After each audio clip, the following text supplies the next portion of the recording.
যে থানায় চোরকে পেটানো হচ্ছিল সেই ইন্সপেক্টর বেরিয়ে এলেন, তার তালাকশুধা স্ত্রী। তারপর যা ঘটল তা চিন্তার বাইরে ছিল।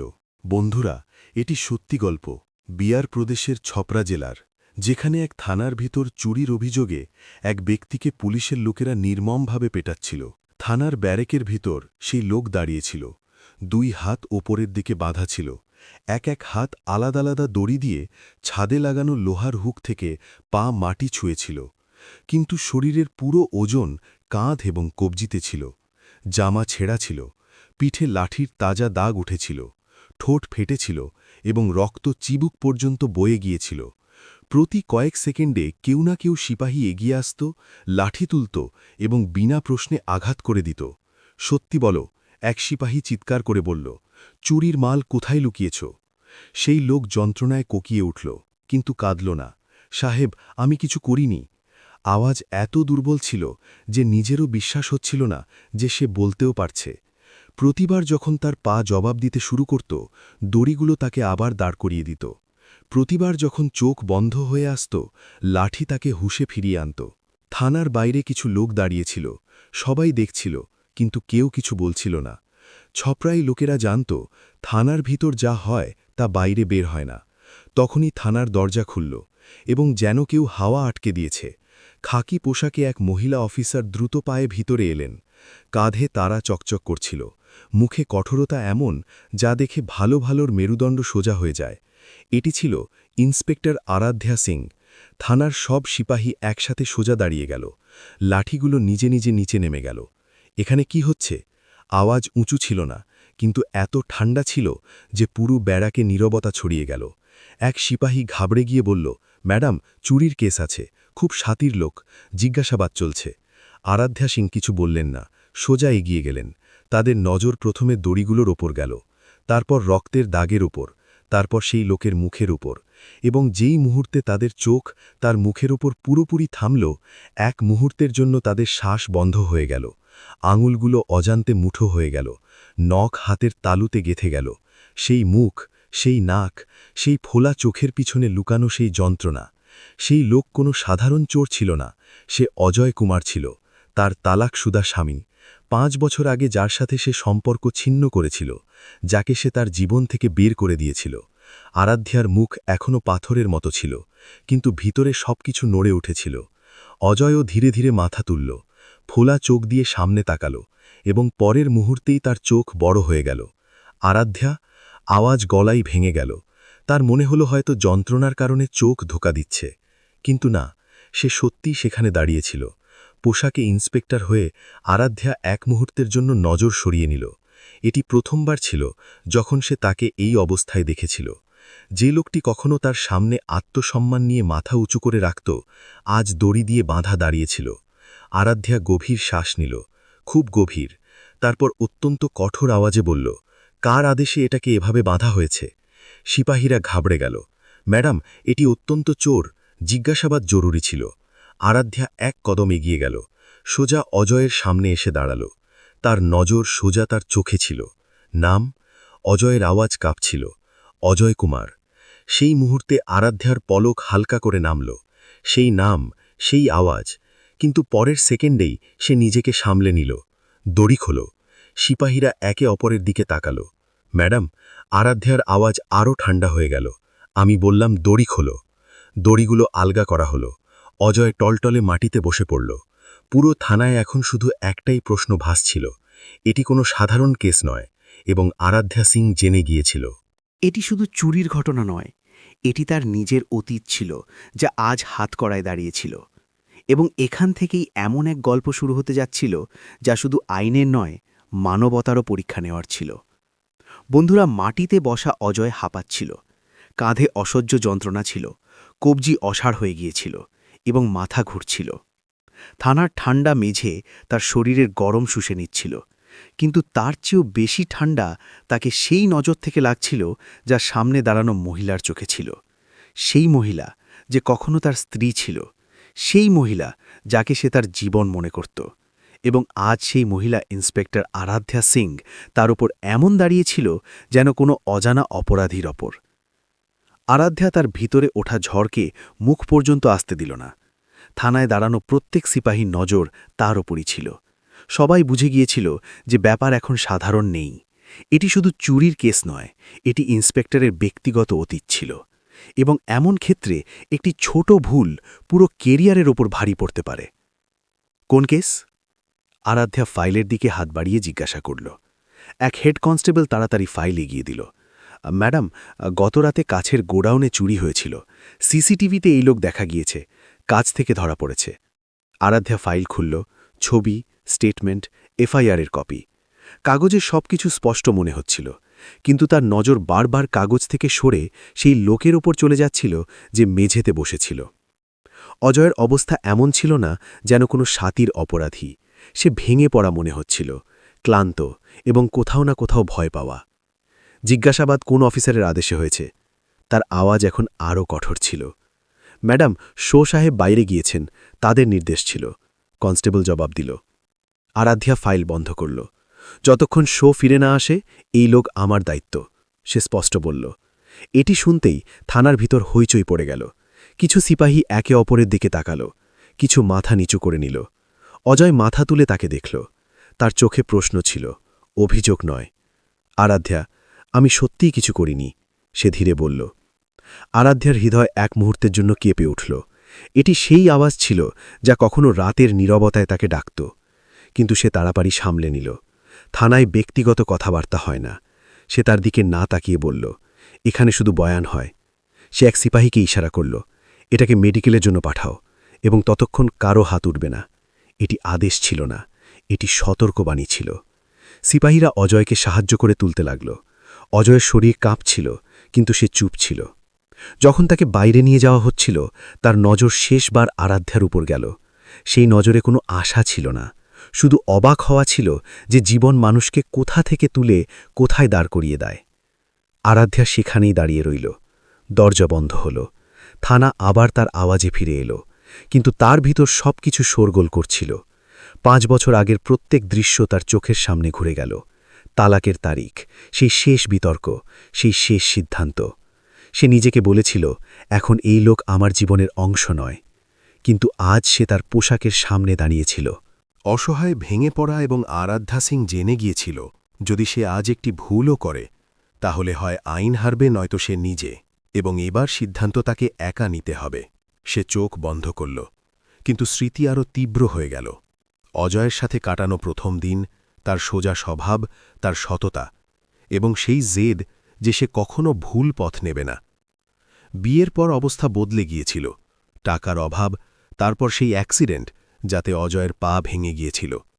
মাসের পর মাস কাজ করতে পারেনি।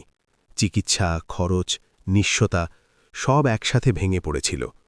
আরাধ্যা সেই সময় চাকরির প্রস্তুতি করছিল, এবং অজয় ঘরে বসে নিজেকে বোঝা মনে করতে শুরু করেছিল।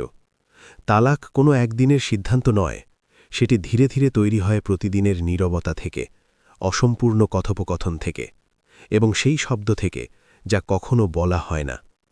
অবশেষে একদিন আরাধ্যা বলেছিল, আমি থামতে পারব না, এবং অজয় শুধু মাথা নেড়ে দিয়েছিল, না কেঁদেছিল, না লড়েছিল। হয়তো সেই কথাই আজ তাকে সবচেয়ে বেশি খোঁচাচ্ছিল। কেবিনের বাইরে হালকা দরজার শব্দ হল।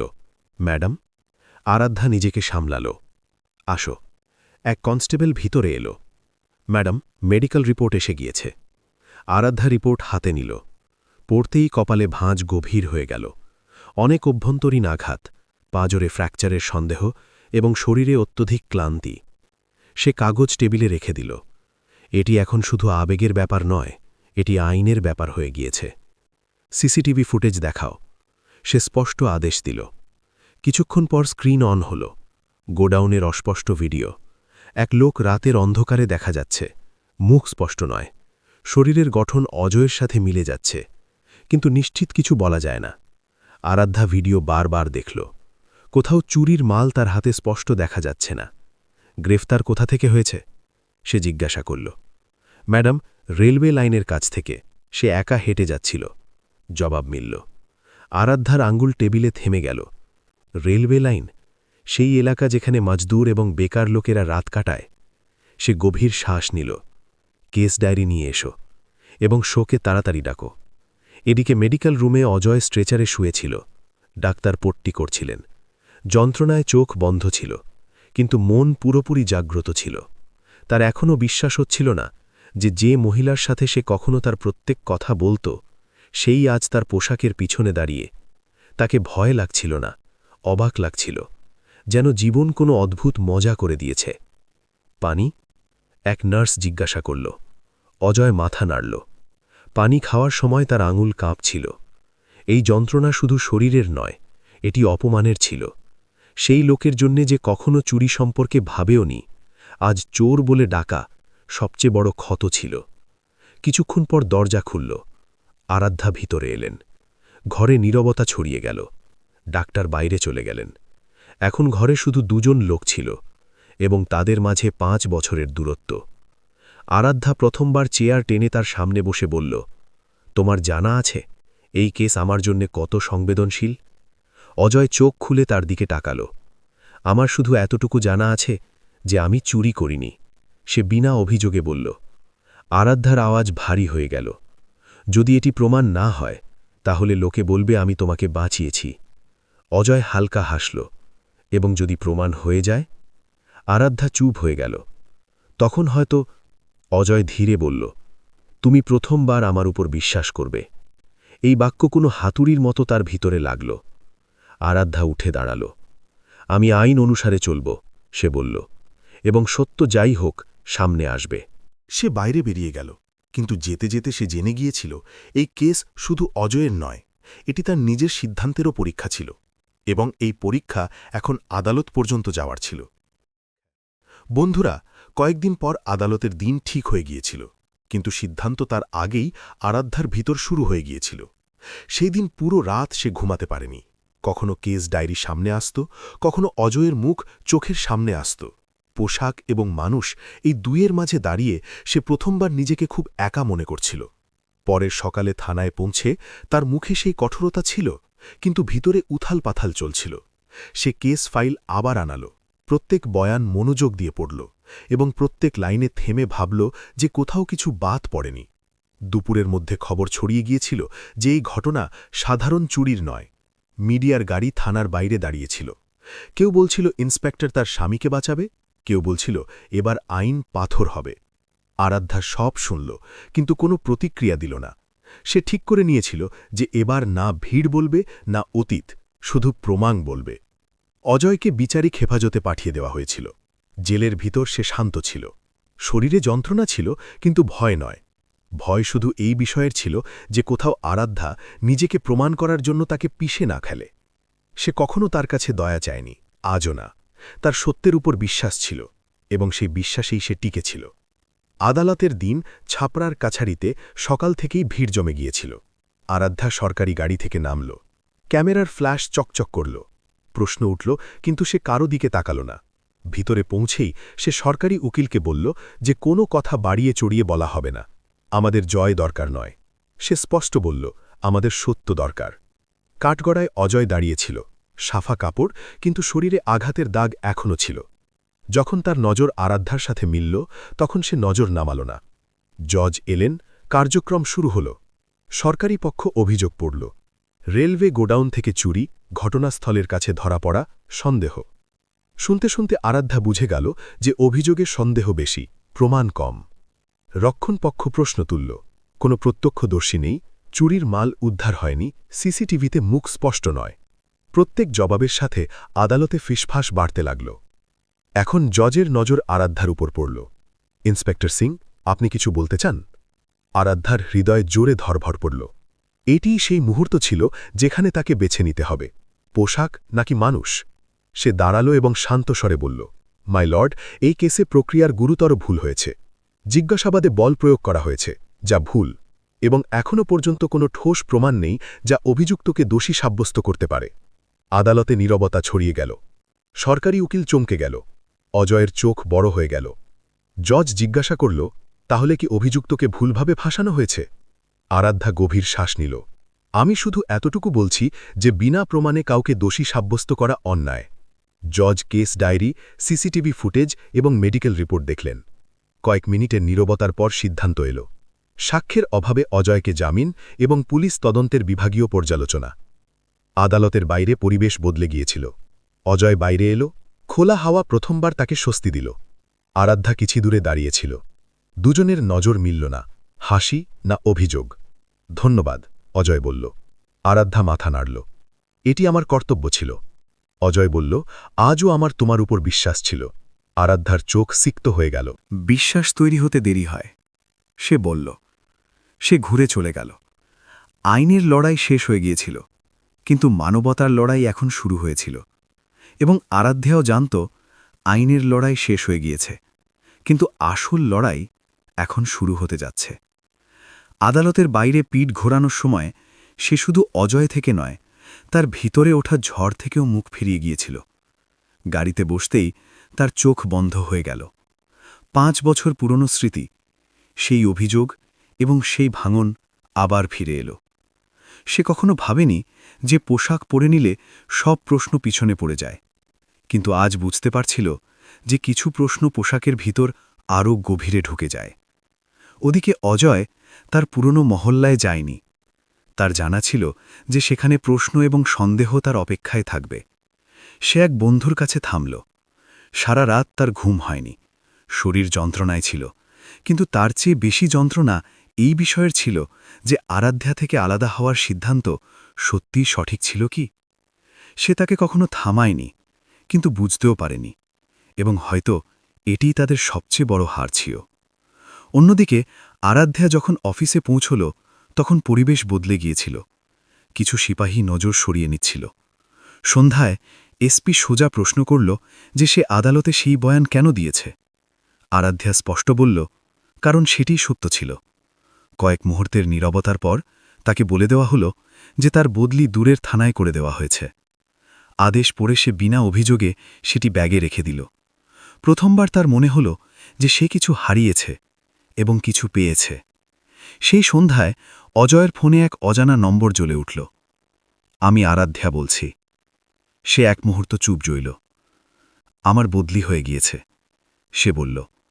আমার জানা আছে, অজয় বলল। কিছু নীরবতার পর আরাধ্যা বলল, আমি কাল শহর ছেড়ে যাচ্ছি। অজয় জিজ্ঞাসা করল, কেন? বলছ, কারণ পালাতে পালাতে অনেক কিছু অসম্পূর্ণ রয়ে গিয়েছিল। পরের দিন স্টেশনে হালকা বৃষ্টি ছিল। আরাধ্যা সাধারণ পোশাকে প্ল্যাটফর্মে দাঁড়িয়েছিল। অজয় কাছে এলো। কিছুক্ষণ দুজন চুপ রইল। 5 বছর আগে যদি আমরা এভাবে দাঁড়াতাম, অজয় বলল, তাহলে হয়তো আজ এই দিন দেখতে হতো না। আরাধ্যা বলল। ট্রেনের সিটি বেজে উঠল। আরাধ্যা বলল, আমার জানা নেই সামনে কি হবে। আমারও না, অজয় বলল, কিন্তু এবার পালাবো না। আরাধ্যার চোখ ভরে উঠল। আমি আইন বেছে নিয়েছি, মানবতা ছাড়িনি। ট্রেন এসে গিয়েছিল। আরাধ্যা টিকিট দেখল, তারপর সেটি ছিঁড়ে ফেলল। হয়তো এবার বদলির চেয়ে বেশি জরুরি কিছু অন্য আছে। কয়েক মাস পর সে স্বেচ্ছায় ছুটি নিয়ে নিল। অজয় ছোট কাজ শুরু করল। জীবন ধীরে ধীরে সামলে উঠতে লাগল, বিনা শোরগোলে, বিনা দেখানো।